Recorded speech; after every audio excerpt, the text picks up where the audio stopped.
Hey, Harbor Freight Hercules. This is their, little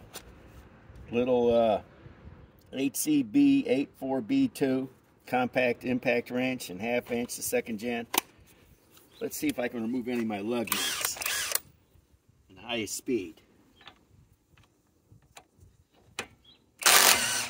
Wow, it actually did it. Okay, now let's see if their 2200 inch-pound one can do it.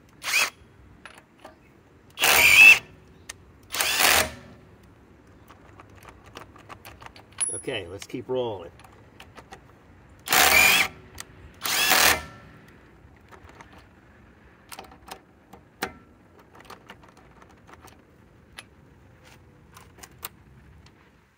Okay, let's keep rolling on this.